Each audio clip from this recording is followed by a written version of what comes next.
जय हिंद बच्चों, इस समय आप लोग महामना इंस्टीट्यूट के यूट्यूब चैनल से जुड़े हुए हैं और इस चैनल में मैं आप सबका स्वागत करता हूं। आज हम लोग class 10th physics Hindi medium NCERT book के फर्स्ट चैप्टर प्रकाश परावर्तन तथा अपवर्तन यानी लाइट रिफ्लेक्शन एंड रिफ्रैक्शन के लेक्चर 14 के साथ हम उपलब्ध हैं और आज हम लोग पढ़ेंगे गोलीय लेंस। लेक्चर 13 में हम लोगों ने देखा था कि गोलीय लेंस जो होते हैं दो प्रकार के होते हैं, उत्तल लेंस होता है और अवतल लेंस होता है। तो उत्तल लेंस और अवतल लेंस के द्वारा हम लोगों को प्रतिबिंब का बनना भी देखना होगा, लेकिन इसके पहले गोलीय लेंसों से संबंधित, गोलीय लेंस का मतलब इसमें उत्तल लेंस भी आ जाएगा, अवतल लेंस भी आ जाएगा।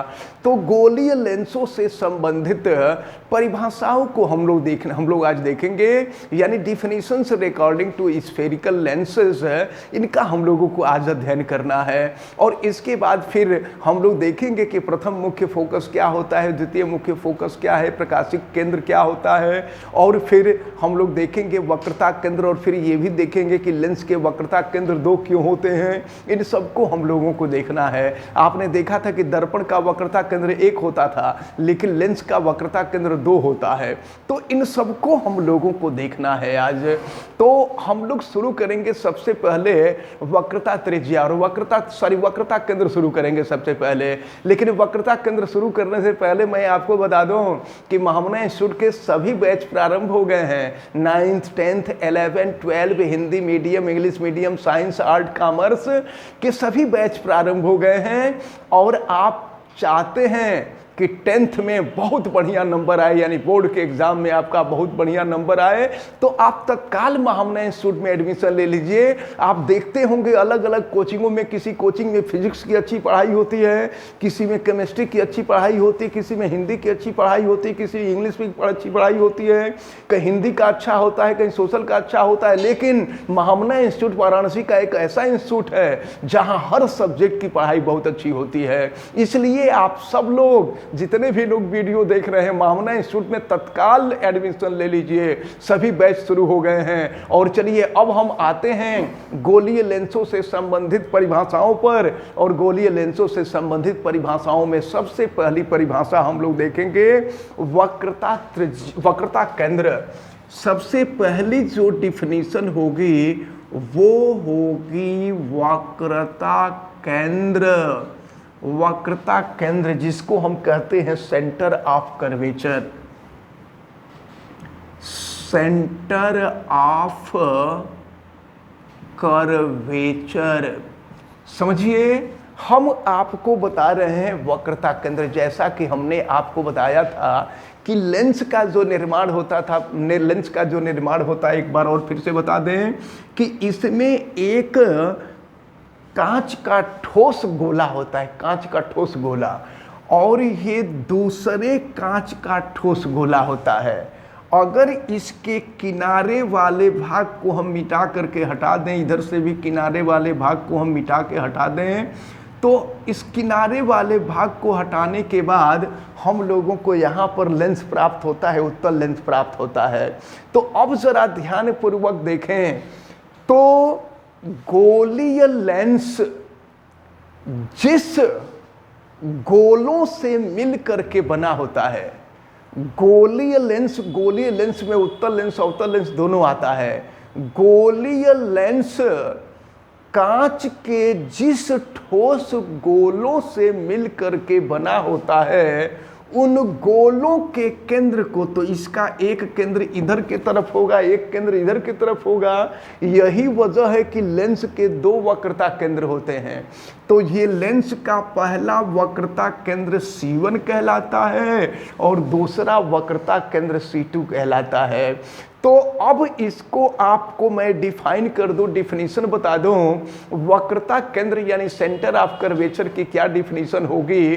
गोलीय लेंस कांच के जिस ठोस गोले से बना होता है, उनके केंद्रों को ही हम गोलीय लेंस का वक्रता केंद्र कहते हैं। तो यहाँ पर क्लियर फिगर जो है हम यहाँ बना रहे हैं, देखें।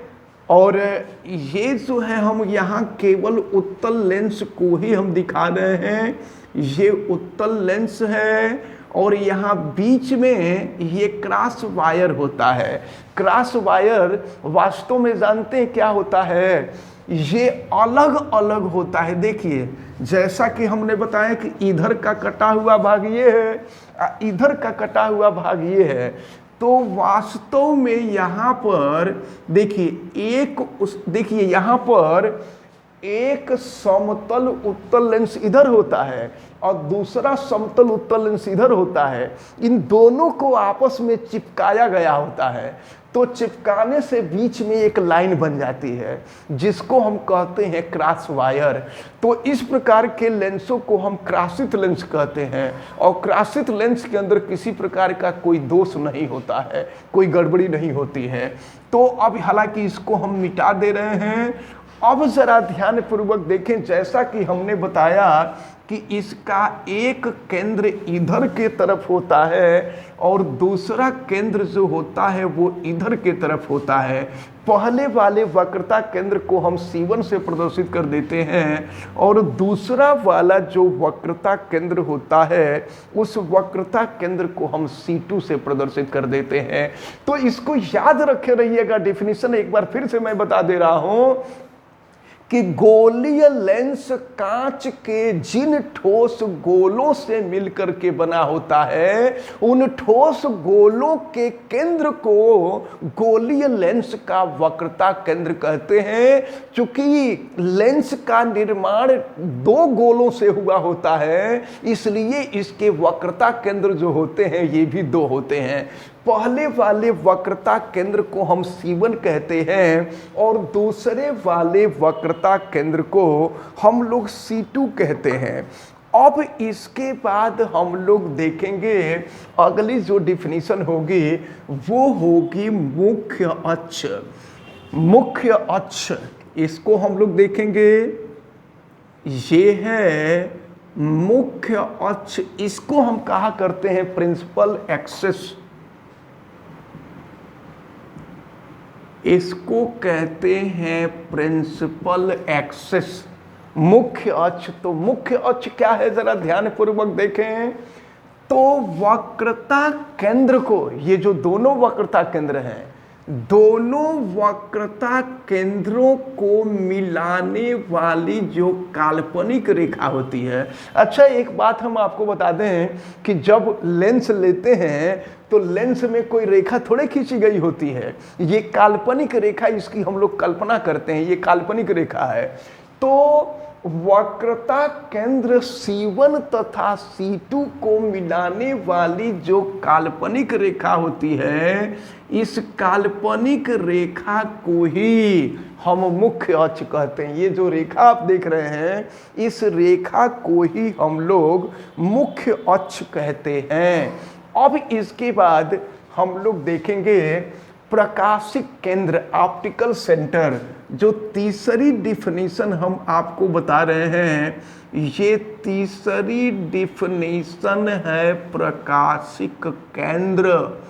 प्रकाशिक केंद्र, ऑप्टिकल सेंटर, ये है ऑप्टिकल सेंटर, प्रकाशिक केंद्र। अब प्रकाशिक केंद्र क्या होता है? लेंस का जो केंद्रीय बिंदु होता है, और जानते हैं लेंस का केंद्रीय बिंदु कहाँ होता है? ये तो मुख्य अक्ष है और ये है क्रॉस वायर जिसको हमने बताया था। ये दोनों एक दूसरे को जिस बिंदु पर काटते हैं ना वही लेंस का केंद्रीय बिंदु होता है। तो यही लेंस का केंद्रीय बिंदु है। हालांकि जब फिगर बनाते हैं तो उसमें इस लाइन को हम नहीं दिखाते हैं, क्रॉस वायर को नहीं दिखाते हैं। तो इस प्रकार आप यहाँ जो देख रहे हैं यही वक्रता केंद्र है, सॉरी यही जो है प्रकाशिक केंद्र है। और प्रकाशिक केंद्र यानी ऑप्टिकल सेंटर है और ऑप्टिकल सेंटर को ओ चूंकि ऑप्टिकल ओ से शुरू होता है इसलिए इसे हम ओ से प्रदर्शित करते हैं। अब देखते हैं द्वारक। अगली जो डिफिनीशन है वो है गोलीय लेंस की द्वारक। द्वारक देखा जाए, ये फोर्थ जो डिफिनीशन है ये है द्वारक, गोलीय लेंस का द्वारक, जिसको हम कहा करते हैं एपर्चर। इसको हम एपर्चर कहते हैं। तो अब जरा देखा जाए कि ये द्वारक क्या कहलाता है, गोलीय लेंस का द्वारक। तो समझें आप जरा इसको ध्यानपूर्वक। गोलीय लेंस का जो वृत्ताकार रूप होता है, गोलीय लेंस का जो वृत्ताकार रूप होता है, उस वृत्ताकार रूप के व्यास को ही, गोलीय लेंस के वृत्ताकार रूप के व्यास को ही गोलीय लेंस का द्वारक कहते हैं। इस द्वारक की डिफिनीशन को आप अच्छी तरह से ध्यान में रखे रहेंगे। एक चीज और हम आपको बता दें कि उत्तल लेंस को हमने कल के वीडियो में यानी लेक्चर 13 में आपने देखा था कि उत्तल लेंस को हम अभिसारी लेंस कहते हैं और उत्तल लेंस को पतला लेंस भी कहा जाता है। ये भी याद रखे रहिएगा। जब कभी पतले लेंस की बात होगी ना, तो पतला लेंस का मतलब उत्तल लेंस हो जाएगा, और अवतल लेंस को अपसारी लेंस कहते हैं और इसको मोटा लेंस भी कहते हैं। तो ये जो दोनों नाम है, दोनों नाम याद रखे रहिएगा। जब कभी भी आपसे पतले लेंस की बात की जाए तो पतले लेंस का मतलब उत्तल लेंस, और मोटे लेंस की बात की जाए तो इसका मतलब होता है अवतल लेंस। अब इसके बाद हम लोगों को देखना होगा मुख्य फोकस, प्रिंसिपल फोकस। मुख्य फोकस देखे क्या है, ये पांचवी जो डिफिनीशन हम लोगों को देखनी है गोलीय लेंस से संबंधित, इसको हम कहते हैं मुख्य फोकस यानी प्रिंसिपल फोकस कहते हैं। ये है प्रिंसिपल फोकस।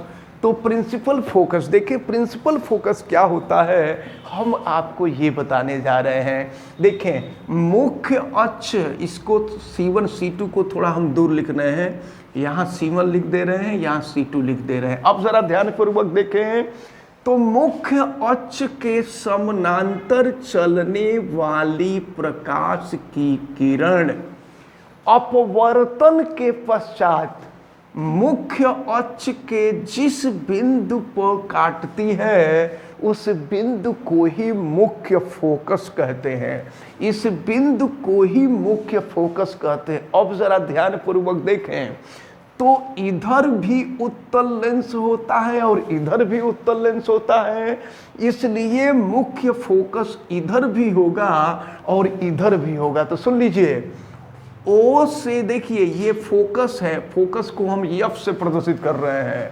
तो O से ये जितनी दूरी पर F होता है, O से उतनी ही दूरी पर इधर भी एक F होता है। और सुन लीजिए, इसको हम F1 से प्रदर्शित करते हैं और इसको F2 से प्रदर्शित करते हैं।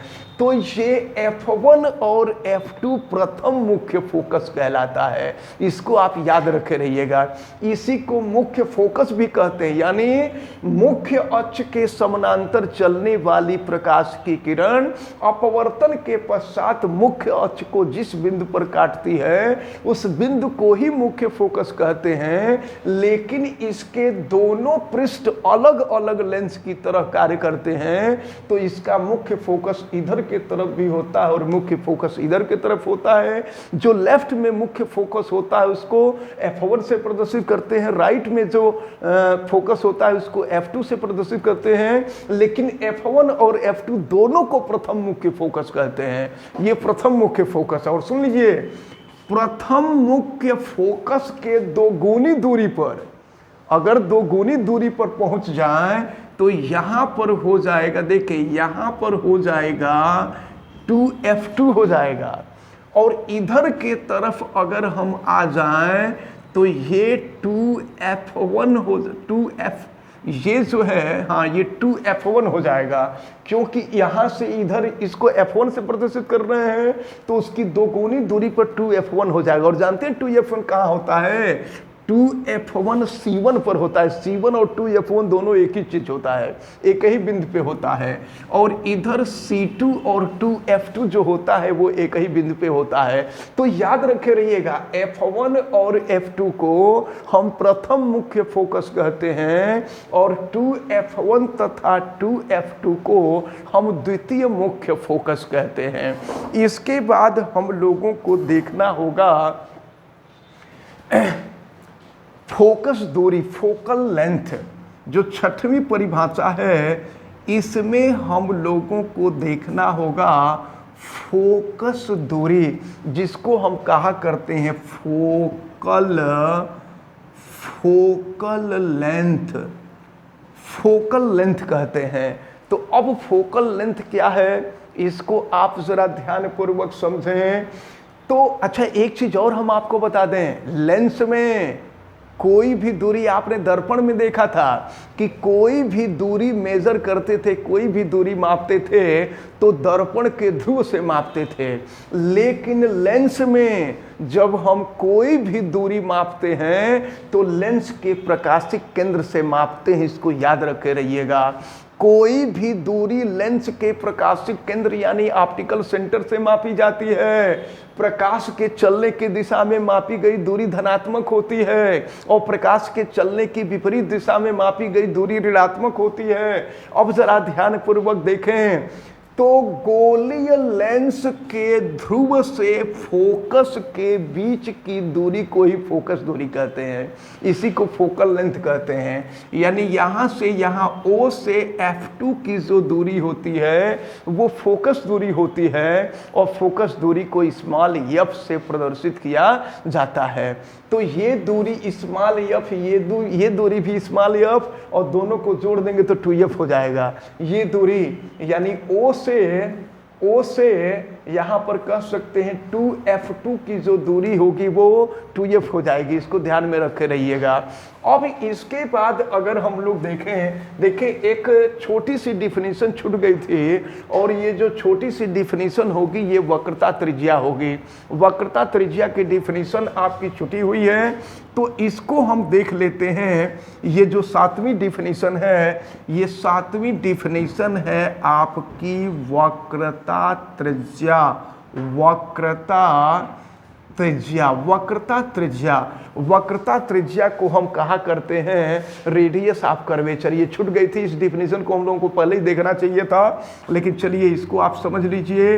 ये है radius of curvature, radius of curvature, वक्रता त्रिज्या। तो वक्रता त्रिज्या किसे कहते हैं? लेंस के प्रकाशिक केंद्र से वक्रता केंद्र के बीच की जो दूरी होती है। डिफिनीशन एक बार फिर से, लेंस के वक्रता केंद्र से लेंस के प्रकाशिक केंद्र से वक्रता केंद्र के बीच की जो दूरी होती है, इस दूरी को हम लोग वक्रता त्रिज्या कहते हैं। किसी बुक में इसको स्मॉल r से प्रदर्शित किया गया है, किसी बुक में कैपिटल R से प्रदर्शित किया गया है। तो इसको आप ध्यान में रखे रहिएगा। और फिर ये भी याद रखिए कि देखिए यहाँ से O से C2 जो होगा ये वक्रता त्रिज्या होगी। तो ये तो वक्रता त्रिज्या हो गई। यहाँ से यहाँ की दूरी स्मॉल f, यहाँ से यहाँ की दूरी स्मॉल f और स्मॉल f जोड़ देंगे तो 2f हो जाएगा। तो वक्रता त्रिज्या जो होती है वो फोकस दूरी की दोगुनी होती है, इसको अच्छी तरह से याद रखे रहेंगे। यानी फोकस दूरी जो होती है वो वक्रता त्रिज्या की आधी होती है। इस फार्मूले की जरूरत हम लोगों को पड़ेगी, इसका हम लोग यूज करेंगे, इसको आप ध्यान में रखे रहिएगा। फिर ये हमारे सामने उत्तल लेंस है और उत्तल लेंस देखें, जैसा कि हमने आपको बताया कि प्रकाश की किरण आ रही है, वस्तु को हमेशा लेंस के बाईं ओर रखते हैं, वस्तु हमेशा बाईं ओर रहता है। तो प्रकाश की किरण यहाँ से चल रही है और अपवर्तन के पश्चात F2 पर मिल रही है। तो प्रकाशिक केंद्र से फोकस के बीच की जो दूरी होती है वो फोकस दूरी होती है और प्रकाश के चलने की दिशा में मापी गई दूरी धनात्मक होती है। तो प्रकाश चल रहा इधर के तरफ, हम दूरी भी माप रहे हैं उधर के तरफ। यही वजह है कि उत्तल लेंस की जो फोकस दूरी होती है वो धनात्मक होती है। इसको याद रखे रहिएगा हमेशा कि उत्तल लेंस की जो फोकस दूरी होती है वो धनात्मक होती है। अब अगर हम अवतल लेंस की बात कर लें तो जरा अवतल लेंस के फिगर को देखें तो ये क्लियर हो जाएगा। ये है अवतल लेंस, ये अवतल लेंस है और ये है मुख्य अक्ष। अब अवतल लेंस और उत्तल लेंस के द्वारा फिगर का बनना तो प्रतिबिंब का बनना हम लोग डिटेल में देखेंगे, बस यहाँ हम केवल फोकस दूरी को बता रहे हैं। तो अब देखिए यहाँ पर मुख्य अक्ष के समांतर प्रकाश की किरण चल रही है। तो जानते हैं प्रकाश की किरण चलती है तो जब अपवर्तन होता है ना, तो हमने आपको बताया था कि उत्तल लेंस अपवर्तन के पश्चात प्रकाश किरण को इकट्ठा कर देता है और अवतल लेंस जो होता है अपवर्तन के पश्चात प्रकाश किरण को फैला देता है। तो अब यहाँ से यह प्रकाश की किरण इधर के तरफ जाती है, ये तो प्रकाशिक केंद्र है। अब जब इस प्रकाश की किरण को हम पीछे के तरफ बढ़ाते हैं तो यह आकर के मुख्य अक्ष के जिस बिंदु को काटती है ये अवतल लेंस का फोकस होता है, ये अवतल लेंस का फोकस है। और सुनिए इसी को हम चाहें तो इधर f1 लिख देंगे, इधर की तरफ f2 लिख देंगे और अगर दोगुनी दूरी हम कर देंगे तो ये 2f1 हो जाएगा। 2f1 जो होता है वो c1 होता है, इधर की तरफ हम आ जाएं तो ये 2f2 हो जाएगा, 2f2 जो होगा वो c2 होगा। यानी ये अवतल लेंस के लिए हम आपको बता रहे हैं। तो सुनिए प्रकाश की किरण चल रही है, देखिए इस दिशा में चल रही है और इसका फोकस यहाँ है। तो जब दूरी हम मेजर करते हैं तो प्रकाशिक केंद्र से दूरी मेजर करते हैं तो प्रकाशिक केंद्र से फोकस के बीच की जो दूरी होती है ये भी फोकस दूरी होती है। और देखें आप प्रकाश किरण बाएं से दाईं ओर चल रही है और जो दूरी हम माप रहे हैं वो दाएं से बाएं के तरफ यानी विपरीत दिशा में दूरी माप रहे हैं। तो विपरीत दिशा में दूरी माप रहे हैं इसलिए अवतल लेंस की फोकस दूरी जो होती है वो ऋणात्मक होती है। इसको आप बहुत अच्छी तरह से याद रखे रहिएगा कि अब आप ये भी दिमाग में रखे रहिएगा कि उत्तल लेंस की फोकस दूरी धनात्मक क्यों होती है और अवतल लेंस की फोकस दूरी ऋणात्मक क्यों होती है। इन सब बातों को अच्छी तरह से आप ध्यान में रखे रहिएगा। और इसके बाद हम आपको बताएंगे कि उत्तल लेंस के द्वारा प्रतिबिंब कैसे बनता है।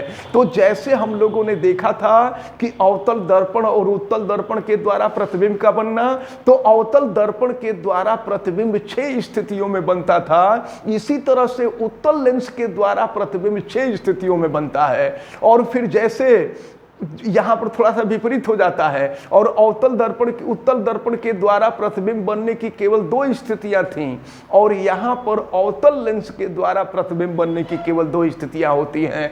तो इन सब का अध्ययन हम लोग अगले वीडियो में करेंगे। और जो लोग वीडियो देख रहे हैं उनको आप बता दें कि आप लोग केवल वीडियो देख रहे हैं, आपको नोट नहीं मिल पाएगा और बोर्ड के एग्जाम में बढ़िया नंबर तभी मिलेगा जब आपका नोट बढ़िया होगा। और बढ़िया नोट प्राप्त करने के लिए आपको महामना इंस्टीट्यूट में एडमिशन लेना पड़ेगा और यह काम आप तत्काल कर लीजिए क्योंकि यहां पर सभी न्यू बैच प्रारंभ हो गए हैं। 9, 10, 11, 12 Hindi medium, English medium, science, art, commerce यानी सीबीएसई बोर्ड और यूपी बोर्ड सभी क्लासेस शुरू हो गए हैं। और यहां पढ़ाने वाले जितने भी सर लोग हैं सब वाराणसी की टॉप टीम यहां उपलब्ध है, इसलिए आप सभी लोग तत्काल एडमिशन ले लीजिए। और हाँ, वीडियो को आप लाइक जरूर कर दीजिएगा। चैनल पे नए हैं तो चैनल को सब्सक्राइब कर लीजिए, बेल आइकन को प्रेस करें। और अगर किसी प्रकार की कोई दिक्कत समझ में आती है तो आप हमें कमेंट करके जरूर बताइएगा। और हाँ, वीडियो को भी मैक्सिमम स्टूडेंट तक शेयर जरूर कीजिएगा। आप सभी लोगों का बहुत बहुत धन्यवाद। जय Hind. Thank you, sir. You're most welcome.